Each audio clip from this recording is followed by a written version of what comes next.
Baik, bismillahirrahmanirrahim. Assalamualaikum warahmatullahi wabarakatuh. Kembali berjumpa bersama kami dalam Bincang Bersama Sivitas SDT Alhamidiyah Bojonggede. Pada hari ini, Jumat 10 Mei 2024, waktu menunjukkan pukul 10.00 waktu Indonesia Barat. Pemirsa dimanapun berada, seperti biasa, kami dampingi oleh seorang Sivitas SDT Alhamidiyah Bojonggede. Untuk menyingkat waktu, mari kita beliau untuk memperkenalkan diri. Boleh, Ibu? Siapa? Perkenalkan, nama saya Ibu Rahel Restia Meserli SPD, biasa dipanggil Ibu Rahel. Saya merupakan salah satu sivitas di SDT Alhamidiyah yang menjabat sebagai guru kelas dan guru KHY. Oke, guru kelas dan guru KHY. Itu Ibu sudah berapa lama nih bergabung di SDT Alhamidiyah Bojonggede ini? Alhamdulillah saya sudah bergabung di SDT Alhamidiyah ini selama 2 tahun. Oke, bisa Ibu ceritakan tuh tahun pertama, tahun kedua di mana? Tahun pertama saya mengajar di kelas 3 Mumtaz sebagai wali kelas dan 4 Madinah sebagai guru KHY. Dan di tahun ini saya menjabat sebagai guru kelas di kelas 2 Mesir dan guru KHY di kelas 5 Madinah. Oke, berarti Ibu sekaligus dua ini ya, yang kelas. Jadi ada kelas biasa, itu di kelas 2. Ya. Terus sama KHY. Mungkin bisa Ibu sapa dulu tuh orang tua dan siswa-siswinya. Oke, Assalamualaikum Ibu, Ayah, Bunda, apa kabar? Semoga kita semua selalu dalam lindungan Allah, sehat dan bahagia selalu. Amin. Baik, Ibu tadi menceritakan tentang KHY. Apa sih itu KHY, Ibu? KHY itu sebenarnya singkatan ya Pak, dari kurikulum khas yayasan. Kurikulum ini memang dibuat khusus untuk membedakan sistem pendidikan yang ada di SDT Alhamidiyah dengan sekolah dasar umum lainnya. Nah, itu mata pelajaran apa tuh yang ada dalam KHY itu?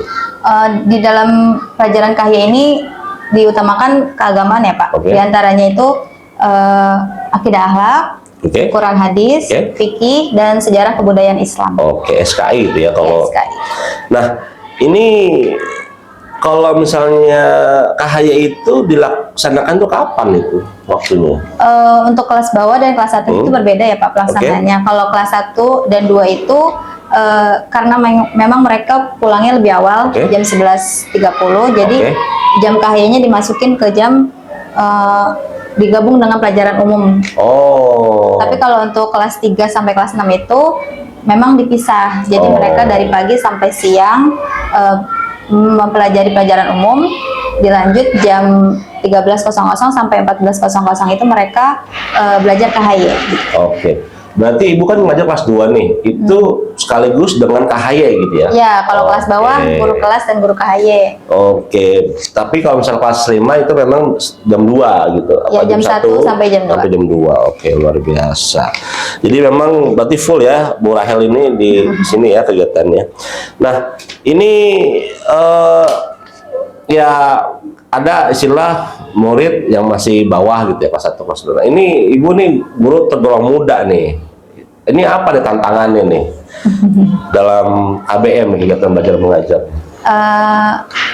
Lumayan ya Pak, lumayan banyak karena saya masih muda juga, pengalamannya juga masih dibilang baru belajar terjun ke dunia pendidikan. Tantangan yang paling berat sih untuk saya karena saya diminta untuk menjadi ibu dan mencari tahu karakter serta psikologis anak, sedangkan saya sendiri belum mempunyai anak.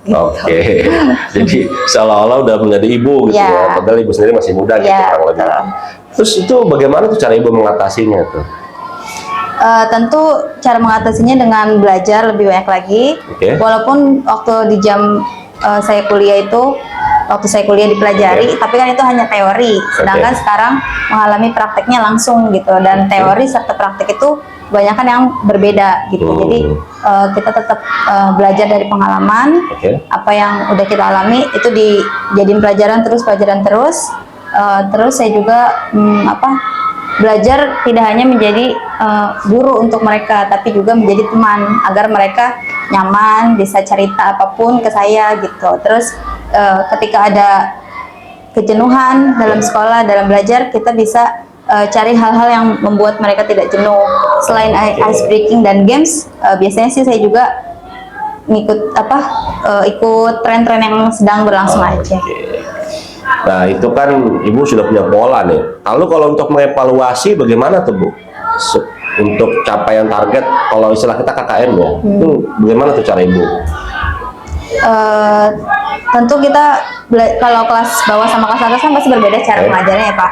Nah kalau kelas bawah yang memang kita harus pendekatannya dengan cari tahu dulu dia tuh sukanya belajar dengan cara apa gitu. Nanti setelah itu baru kita dalami pembelajarannya, kemudian evaluasi dengan cara-cara seperti biasa, bisa kuis, bisa games, tapi games nanti ada pertanyaan juga tentang apa yang sudah dibahas di pelajaran sebelumnya.